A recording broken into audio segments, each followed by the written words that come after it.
Hello parents, this is Jennifer from Kids Nurturer, welcoming you all to another session about the challenges being faced by us as parents in training our kids. So today we are going to see consequences being replaced by problem solving. Throw the word consequence entirely out of your vocabulary and replace it with the term problem solving. Natural consequences are effective teachers.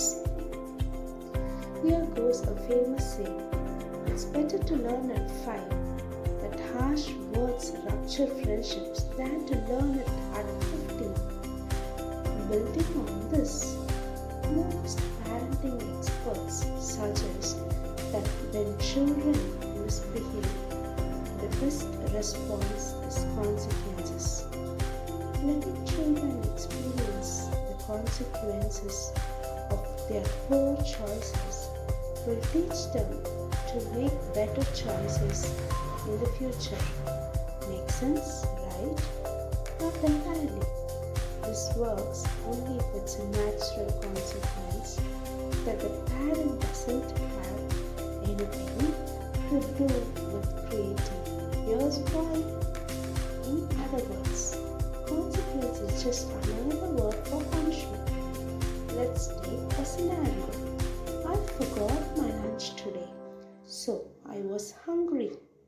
We all need to learn lessons, and if your child can do so without too much damage, life is a great teacher. But you'll want to make sure these are actually natural consequences that your child doesn't perceive as punishment, so they don't trigger all the negative facts of punishment. What's more, you'll want to be sure that your child is convinced that you aren't orchestrating the consequences and you are firmly on his side. So let's see about 4 responses on this situation. Response A: of course, I will bring your lunch to the school, sweetie. I don't want you to be hungry, but try to remember it tomorrow. There's no harm in doing this once or twice. We all have forgotten things like lunches, and it is not a sign that your child will be irresponsible for life, but it is a signal that you need to help your child with self-organization. Response B: I am certainly not going to drop everything to bring your lunch. I hope this will teach you a lesson.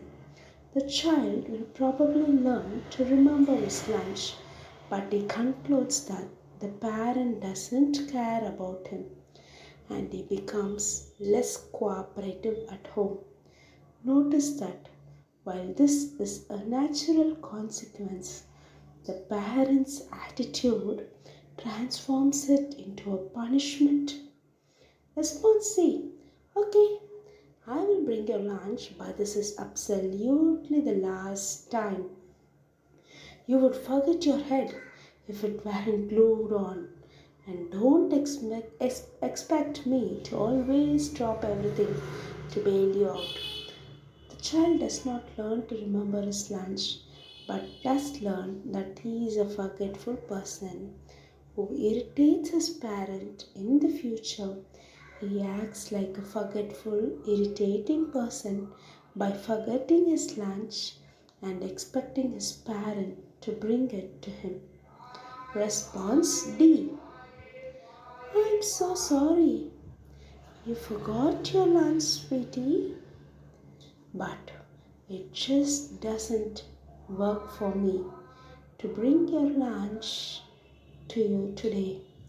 I hope you won't starve, and I will have a snack waiting when you reach home.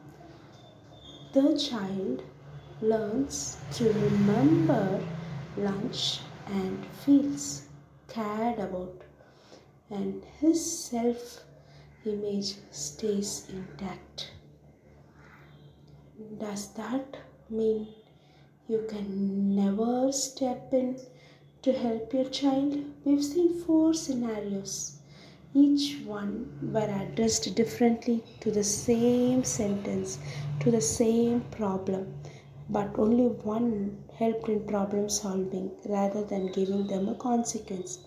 If you're having daily conversations with your child about their life, you will find constant opportunities to ask questions to your child that invites her or him to reflect and learn.